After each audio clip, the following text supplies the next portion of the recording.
وعدى الوقت وصبحة مخفية عن عيون كل القرية عشان محدش يتخض منها، وبقى عندها 7 سنين، لكن ممنوع عنها تخرج من القرية أو حتى تلعب مع الأطفال اللي قدها. كان كل متعتها بس إنها تقعد جنب أمها وهي بتغني لها. واتأخرت صبحة في الكلام لأن مفيش حد كان بيتكلم معاها، وكان أبوها لو شاف على الأكل يقومها ويزعق لأنها إزاي قاعدة معاه وهو بياكل، وإنها كده ممكن تقرفه، وإنه ما بيطيقش يبص في وشها. لكن أمها كانت بتقوم معاها وبتقعد تغني لها وتأكلها. وفي يوم بعد ما خرج الأب للأرض عشان يشتغل، كانت الأم محتاجة تجيب حاجات من السوق، لكن مش هينفع تاخد صبحة معاها، فقعدت معاها وقالت لها إنها تفضل في البيت ما تتحركش منه لحد ما هي ترجع. وخرجت أم صبحة من البيت. ساعتها كانت صبحة قاعدة لوحدها مش عارفة تعمل إيه، وسمعت صوت أطفال قدام البيت، وراحت تبص من الباب عشان تشوفهم، لقيتهم بيلعبوا. ساعتها حست صبحة إنها عايزة تلعب، وخرجت يومها من البيت وراحت للأطفال اللي أول ما شافوها فضلوا يصوتوا ويصرخوا. وخرج الأهالي كلهم يتفرجوا على صبحة، وجه فلاح معاه عصاية خشب وفضل يزق بيها صبحة عشان يرجعها لورا، لكن صبحة كانت بتتوجع. وفضل الأطفال يحدفوها بالطوب والراجل يزقها بالعصاية أكتر وأقوى، ووقعت صبحة على الأرض وفضلت تعيط. وساعتها أمها كانت راجعة من السوق وجريت عشان تلحقها وحضنتها، ووقف الأطفال حتفها بالطوب، والراجل بطل يزقها، وخدتها الأم ودخلت بيها البيت. وفضلت في البيت تعالج أم صبحة جروحها وتغني لها، لكن صبحة كانت حزينة من اللي حصل لها، وعمر اليوم ده ما اتمسح من دماغها أبدا. صبحة كبرت وبقى عندها 9 سنين، وأمها خلفت تاني وخلفت ولد، لكن شكله كان عادي، وفرح بيه الأب جدا وكان فرحان أكتر إن جاله ولد. والأم كمان كانت فرحانة، وتحول كل الاهتمام لمسعد أخوها، لدرجة إن صبحة كانت بتحس إن مفيش حد شايفها في البيت كله، لدرجة إنها في أيام ما كانتش بتاكل أو بتشرب لأن مفيش حد مهتم بيها. أمها كل فين وفين ما بتحضنها، لكنها طول الوقت مهتمة بأخوها الصغير. كمان صبحة كانت ممنوعة من شيل أخوها الصغير عشان ما يتسرعش ويخاف. لكن في مرة كانت أم صبحة بتستحمى وسايبة الطفل جامد، بس هو كان صاحي وفضل يعيط جامد، وسمعته الأم وكانت بتلبس عشان تخرج له، لكن بعدها ما بقتش سامعة صوته، واتخضت عليه وخرجت جري، لكنها لقت صبحة هي اللي شايلاه وهو ساكت خالص. ابتسمت الأم وراحت لصبحة وخدت منها الطفل عشان تأكله. وبعد اليوم ده ما كانش مسعد يسكت ولا يبطل عياط غير لما صبحة تشيله، وبدأت صبحة تهتم بيه وتربيه وتغير له، وهي اللي بقت متحملة مسؤوليته، وهو كان بيحبها جدا، وهي كمان كانت بتحبه. وكان كل ما بيكبر مسعد كل ما بيحب صبحة أكتر، وبالذات بعد ما أم صبحة ماتت تعبانة وسابت صبحة ومسعد لوحدهم. وطبعا الأب اتجوز بعد الأم بشهور قليلة، لكن مرات الأب كان عندها طفلة تانية جميلة جدا، وكان دايما مرات الأب تقعد تتريق على صبحة وتقول إن بنتها ممكن تتجوز وهي صغيرة كده، لكن صبحة مش ممكن تتجوز لو بعد 1000 سنة. بس مرات الأب ما كانتش بتعامل مسعد وحش، وده كان أهم حاجة عند صبحة واللي فضلت مهتمة بيه. وتمت صبحة 20 سنة، ومسعد ساعتها كان تم ال11، وكان أبو صبحة في أواخر أيامه، وفضل يوصي مسعد على أهل بيته من بعده. وفي يوم نده أبو صبحة عليها، ودي كانت أول مرة في حياتها طول ال20 سنة يوجه لها كلام، وقال لها إنه بيحبها رغم المعاملة الوحشة اللي كان بيتعامل معاها بيها، وبيتمنى إنها تسامحه. وبعدها بيومين مات. بعد ما مات الأب ما كانتش صبحة عارفة تعمل إيه، لكنها قالت لمسعد يروح الكتاب وهي تتصرف ومالوش دعوة بحاجة. وخبت صبحة وشها وقررت تخرج للبلد تدور على حد يأجر الأرض منها ويديها إيجار كل أول شهر تقسمه على مرات أبوها وأخوها واحتياجات البيت. وخرجت صبحة تلف في البلد كلها على أمل إنها تلاقي حد يأجر منها الأرض، لكن أي حد كان بيشوفها كان بيخاف منها وما بيرضاش حتى يتكلم معاها. ولفت صبحة على البلد كلها، لكن كل الأبواب كانت بتتقفل في وشها، لحد ما قررت صبحة تروح لطيب. طيب كان واحد من أعيان البلد، وراحت له عشان يشوف لها حل. وكان طيب راجل طيب على اسمه ومتسامح مع كل الناس، عشان كده قررت صبحة انها تروح له. واول ما دخلت صبحة على طيب استعاذ بالله من الشيطان الرجيم،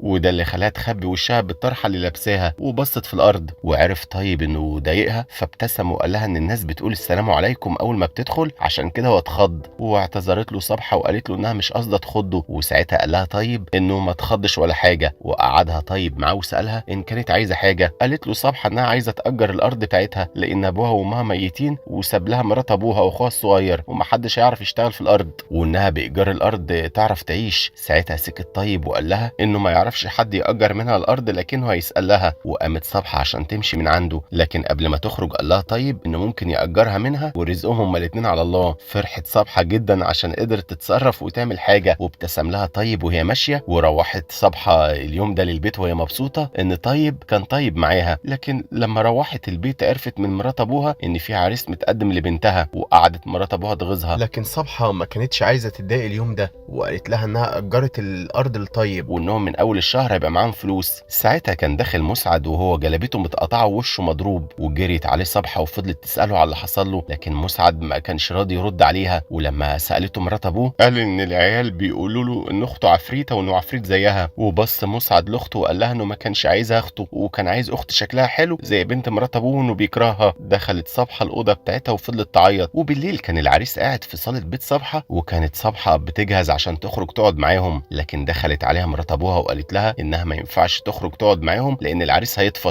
زعلت صبحه جدا وفضلت في اوضتها تعيط. وعدى شهرين عليها وهي ما بتخرجش من اوضتها ولا بتتكلم مع حد حتى اخوها. وكل اول شهر تروح تاخد من طيب الايجار وتديه لمرات ابوها كله وهي اللي تصرف على البيت. واتجوزت اختها، لكن صبحه ما عرفتش تحضر الفرح لان مرات ابوها ما وافقتش انها تخرج للمعازيم. لكن اليوم ده اخوها دخلها الاوضه بتاعتها وصالحها وقال لها انه مش هيحضر الفرح وهيقعد معاها هي ويلعبوا اللعبه بتاعتهم اللي كانوا بيلعبوها زمان وهو صغير. وفضلوا طول الليل يلعبوا وبعدها ناموا. وكانت صبحه مبسوطه باخوها وهو فرحان. تاني يوم وصبحه بتنظف البيت بتاعها سمعت اهل البلد عمالين يجروا ويقولوا لا حول ولا قوه الا بالله، وفي صوت جامد. وخرجت قدام البيت ولقت الناس كلها جايه قدام بيتها، وفي واحد كان شايل اخوها على ايده واخوها الدم نازل من دماغه. وجي وقف قدام صبحه وقال لها ان اخوها كان بيتخانق مع عيل ومسك فيه وواحد منهم ضربه بالطوب على دماغه وقع ومات. كانت صبحه مش قادره تستوعب ان اخوها هو اللي قدامها ده وانه ميت. وخدته صبحه في حضنها وفضلت تصحي فيه وتنده عليه. وفضلت صبحه تصرخ وتشيل تراب تحطه على راسها وتلطم على وشها وهي بتنده على اخوها. وكل اهل البلد كانوا بيتفرجوا ومش قادرين يعملوا حاجه غير انهم يخبطوا كف بكف ويدعوا له بالرحمه. فضلت صبحه قاعده في اوضتها بتعيط كل يوم. وفي يوم دخلت عليها مرات ابوها وقالت لها انها تروح تقعد عند بنتها. ولاول مره مرات ابوها تعملها كويس وتقعد جنبها وتطبطب عليها وبيعيطوا هما الاثنين على مسعد. وقامت مرات ابوها وودعتها ومشيت وبقت صبحه لوحدها في البيت وفي الدنيا كمان. ساعتها جالها طيب عشان يجيب لها الايجار وفضل يخبط على الباب لكن ما كانش حد بيفتح. وزق الباب ودخل البيت وكانه بيت مهجور. ولقى صبحه واقعه على الارض وجري طيب عليها وفضل يفوق فيها لكنها ما فاقتش. وجري طيب يحاول يجيب طبيب او تمرجي او اي حد يقدر يساعد، وعرف انه يجيب تمرجي. ولما دخل على صبحه اتخض وما كانش عايز يلمسها، لكن طيب قال له انه هيديله الفلوس اللي هو عايزها. وقرب منها التمرجي وفضل يفوق فيها وفاقت صبحه. واول ما فاقت بعد عنها وقال طيب انها كان مغمى عليها عشان ما كلتش من فتره او تلاقيها بصت في المرايه. وساعتها طيب خده من البيت واداله الفلوس اللي هو عايزها. وبعت حد البيت بتاعه يقول لمراته انها تحضر اكل وتبعته على بيت صبحه. ودخل قعد مع صبحه وفضل يطمن عليها، لكن صبحه كانت عماله تعيط بس. وبعد شويه دخل ابن طيب بصينيه اكل، واول ما شاف صبحه اتخض وساب الصينيه على الارض وجري. وساعتها فضل طيب كل يوم ياخد اكل ويروح يطمن على صبحه في بيتها لحد ما بقت كويسه وخفت خالص. وقال لها طيب انها تيجي تعيش معاه هي ومراته وتساعد مراته في شغل البيت لانها كبرت وبدل ما هي قاعده لوحدها تلاقي ونس تقعد معاه. وقال لها كمان ان الايجار هيفضل يجي لها كل اول شهر زي ما هو وان مفيش حاجه هتتغير. وافقت صبحه لان طيب كان طيب معاها جدا وهو الوحيد في البلد كلها اللي بيعملها كويس. وراحت فعلا صبحه عاشت معاهم ولقت ان مرات طيب هي كمان كويسه معاها وبتعملها كويس. وكان طيب دايما عنده ضيوف في بيته، وكانت صبحه اللي بتدخلهم المشاريب او الاكل لكن وهي لابسه نقاب. وفي مره النقاب اللي لابساه وقع منها وهي بتقدم المشاريب فاتخض كل الضيوف اللي عند طيب. وساعتها هي جريت لانها اتخضت منهم هي كمان. وبقوا يقولوا لطيب انه مشغل عفريته عنده خدامه، لكن طيب كان بيحاول يفهمهم انها مش عفريته ومش شغاله عنده ولكن ما عرفش يتكلم. وانتشر الخبر في البلد كلها ان طيب عنده عفريته شغاله عنده وما بقاش يروح عنده اي حد. وساعتها طيب ما كانش عارف يعمل ايه لكنه كان بيعمل صبحه كويس ومش محسسها بحاجه. وفي يوم كان في ضيف مهم جاي لطيب وهو تاجر من سوريا. ساعتها كان طيب مهتم بالضيف ده جدا ووصل الضيف لبيت طيب وقعد عنده. وكانت صبحه نفسها جدا تشوف الضيف المهم اللي بيحضروا للعزومه بتاعته قبلها بيومين لكنها ما رضيتش تطلع من اوضتها. وقضى الضيف اليوم ده عند طيب وهو ماشي خرجت صبحه عشان تشوفه. وساعتها شافها الضيف وعلى عكس كل بيشوفها وبيتخض هو انبهر بيها وسأل طيب وقال له مين دي؟ قال له طيب ساعتها حكايتها وطلب الضيف انه يتكلم معاها. وساعتها نده عليها طيب عشان تسلم على الضيف وكان الضيف مركز فيها جدا. وبعد ما سلم عليها خد طيب بره البيت وقال له انه عايز صبحه تسافر معاه سوريا لان قصتها اثرت فيه وانه هيشغلها في سوريا في البيت عنده، وانه لما سمع حكايتها حس انها طيبه وهي دي اللي محتاج انها تشتغل عنده، وانه كمان هيشتري ارضها وبيتها بسعر كويس.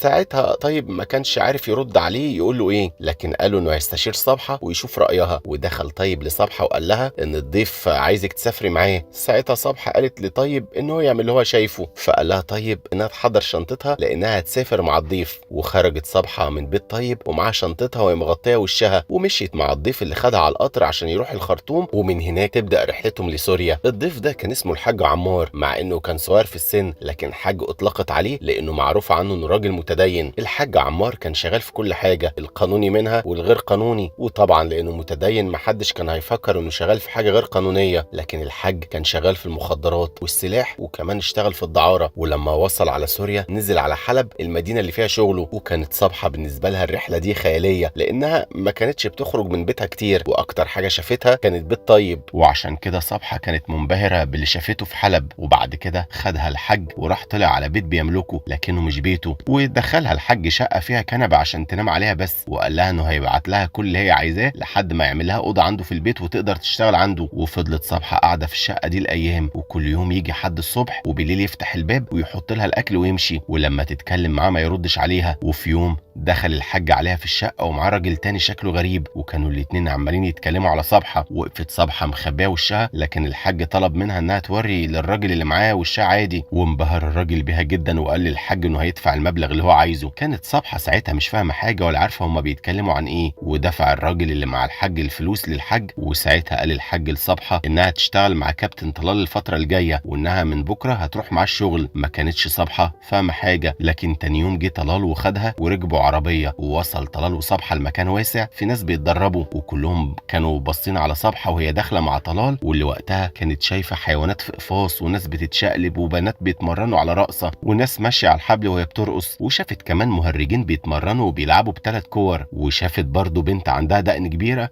زي الدقن بتاع الطيب. ودخلت صبحة جوه أوضة وقعد طلال على الكرسي واتفق معاها انها تاخد في الشهر 5 قروش، يعني عشان تجمع ليرة واحدة لازم تشتغل 20 شهر والشغل كل يوم، وانها هتبات في أوضة مع واحدة من السيرك. وما كانتش صبحة فاهمة ساعتها اي حاجة، وسألت على الراجل ان كانت هتخدم على الناس دي كلها، وقال لها طلال انها تقدم نمرة جديدة هم بيعملوها. ساعتها ما فهمتش صبحة اكتر، وخدها طلال وراها الأوضة اللي هتبات فيها، وكانت الأوضة بتاعتها مع البنت اللي عندها دقن. وشافتها البنت وسلمت عليها لكنها كانت من الهند، فما كانتش صبحة فاهمة منها اي حاجة. وجاب لها طلال ساعتها لبس عشان تلبسه عشان نمرت بالليل، واللبس كان عبارة عن جلد نمر بس وطوق على رقبتها، وساعدتها البنت انها تلبسه وابتسمت لها وطبطبت عليها وخرجت من الأوضة. وبعد وقت دخل طلال تاني عليها وقال لها انها تيجي معاه، وخدها جوه السيرك ودخلها جوه قفص، وكان في راجل جوه القفص ماسك كرباج، وقال لها ان النمرة عبارة عن ان الناس هتفضل تتفرج عليها، وانهم لو حدفوا لها اكل تاكله، وانهم هيجربوا دلوقتي كانهم جمهور. وطلب طلال من واحد انه يحدف موزة لصبحة، لكن صبحة ما كانتش فاهمة حاجة وما خدتش الموزة كلتها، فضربها الراجل اللي وراها على ظهرها بالكرباج، ووقعت صبحة على الارض واتوجعت جامد. وبص لها طلال وقال لها ان الاكل لما يتحدف لها تاكله يا اما هتتضرب. وجرب تاني طلال انه يخلي الراجل يحدف لها موزة، وخدتها صبحة وكلتها وهي بتعيط وخايفة. فخلى طلال كل اللي واقفين يسقفوا لها، وقال لها طلال ان مش كل اللي بيتفرجوا هيحدفوا موز، لكن اي حاجة تتحدف لازم تاكلها. وقال طلال انها تروح تقعد في اوضتها لحد ما يجي ميعاد العرض بتاعها بالليل. وراحت صبحة اوضتها وقعدت هناك تعيط وهي متوجعة. دخلت عليها صاحبتها في الاوضة وقعدت تهديها وتطبطب عليها، وقعدوا سوا لحد بالليل. وبعد كده جت النمرة بتاعتها وخدها طلال وكان شاددها من الطوق اللي في رقبتها. وكان المقدم بيقدم صبحة على انها مخلوق غريب موجود في افريقيا، وانها نص بني ادم ونص حيوان، وان عندها القدرة انها تاكل اي حاجة. ودخلت صبحة بعدها وهي مشدودة من الطوق وسط تسقيف الجماهير، وبعدها دخلت القفص، وكان وراها نفس الراجل اللي ماسك الكرباج، وبدأت تحدف عليها حاجات عشان تاكلها. وكانت صبحة اي حاجة بتتحدف لها كانت بتاكلها، فكانت الناس بتحدف لها خضار بايظ وفاكهة بايظة واي حاجة، وكانت صبحة بتاكل كل حاجة بتترمي عليها. وفضلت النمرة شغالة لمدة نص ساعة، وبعدها خلصت وخدها شخص تاني وشدها من الطوق ورجعها على اوضتها. وهناك فضلت صبحة ترجع من اللي كلته، وكانت تعبانة جدا، ونامت صبحة من كتر التعب، لكنها صحت مخضوضة على صوت الأوضة وهي بتتفتح. وطلعت البنت اللي بتشاركها الأوضة بتاعتها، وأول ما دخلت فضلت تتكلم كلام مش مفهوم، لكن صبحة فهمت إنها بتعتذر لها إنها صحتها غصب عنها، وكانت جايبة لصبحة لقمة عيش واديتها لها عشان تاكلها. وكلتها صبحة ونامت. وفضلت صبحة كل يوم تعمل النمرة بتاعتها في السيرك. وفي يوم كان المقدم بيقول إن أول مرة هيشوفوا معركة ما بين قزم والمخلوقة، ودخلت صبحة جوه القفص وكانت مستنية الناس يحدفوا عليها أكل عشان تاكله، لكنها اتفاجئت بقزم داخل عليها القفص وبيهجم عليها وبيضربها، وكان لازم صبحة تضربه كمان. وكان القزم عمال يقول لصبحة إنها لازم تضربه عشان ما يضربوش هما الاتنين بالكرباج. وبدأت صبحة تضربه، وكانت ضرباتها ضعيفة، لكن القزم كان ضرباته قوية وكان بيضربها هو كمان. ووقعت صبحة على الأرض، وساعتها فضل يضرب فيها القزم برجله، وكانت بتتوجع صبحة، لكنه كان بيعتذر لها عن اللي بيعمله وإنه انه لازم يعمل كده. وبعد ما خلصت النمرة كانت صبحة مش قادرة تقوم تقف، لكن فضلوا يشدوها من رقبتها عشان تمشي، واترمت في اوضتها وهي تعبانة من غير حتى ما تتعالج. وعدى الوقت على صبحة وهي بتتعذب كل يوم من اللي بيحصل فيها، لكنها قررت تهرب من السيرك اللي هي فيه. وفي يوم بعد ما النمرة بتاعتها خلصت كانت بتلم صبحة هدومها ومقررة انها تهرب. وبعد ما لمت كل حاجة في الشنطة وجاية تمشي دخلت عليها البنت اللي بتنام معاها في نفس الأوضة، وما شافت الشنطة اللي معاها فهمت انها عايزة تهرب. وساعتها خافت صبحة انها تقول لحد، لكنها ابتسمت لها وادت لها عيش زي ما متعودة كل يوم وسابتها تهرب. رجعت صبحة من السيرك وهي مش عارفة تروح فين، لكنها فضلت تجري لحد ما تعبت، ولقت نفسها قدام جامع والفجر بيأذن فيه، فقعدت قدامه ونامت من كتر التعب. فقت صبحة بعد كده على صوت شيخ بيصحيها، فاتخضت صبحة لكنه هداها وسألها إذا كان ليها مكان تنام فيه أو تبات فيه. جاوبت صبحة بأنها مش من هنا وما تعرفش حد. ساعتها خدها الشيخ لبيته، وكان الشيخ عايش لوحده بعد ما مراته ماتت وابنه سافر مصر عشان يشتغل. هداها الشيخ واللي كان اسمه علي وجاب لها حاجة تشربها. وبعد ما قعدت صبحة وحكيت له على كل اللي حصل معاها من أول ما سابت السودان، قال لها الشيخ إن ربنا مش هيسامحهم على اللي عملوه فيها، واتفق مع صبحة إنها تقعد معاه في البيت وإنها زي بنت وإنه مش هيسيبها أبدا. وعاشت صبحة في بيت الشيخ علي، وكانت بتهتم بيه وبتعمل له أكل، وكان الشيخ علي بيعلمها القرآن وبيعلمها القراية وبيحاول يعلمها الكتابة كمان. وفي يوم قررت صبحة إنها تنزل عشان تجيب طلبات للبيت، لكنها كانت لابسة النقاب عشان محدش يشوفها، وفعلا محدش عرفها. وكان أهل المنطقة مستغربين من طريقة مشيها وجسمها اللي بان إنه رجالي. وفي يوم كانت صبحة بتجيب حاجة وهي في الشارع، ولقت الرجالة جايين يتجمعوا حواليها ويقولوا لها إنها راجل وإنها متنكرة وبتلبس النقاب عشان وراها مصيبة. وشدوا لها النقاب بتاعها وشافوا وشها واتخضوا، ومن الخضة فضلوا يضربوا فيها. وشافها الشيخ علي من بعيد فجري وخدها من ايد اللي كانوا بيضربوها وطلعها على البيت. واقتنعت صبحة انها ما ينفعش تنزل من البيت تاني، وانها بتعمل مشاكل وان الناس عمرهم ما يسيبوها في حالها. وحزنت صبحة جدا وفضلت قاعدة في اوضتها ما بتخرجش منها. وكان الشيخ علي بيطمن عليها كل يوم وبيحط لها اكل. وفي يوم خبط عليها الشيخ علي لكن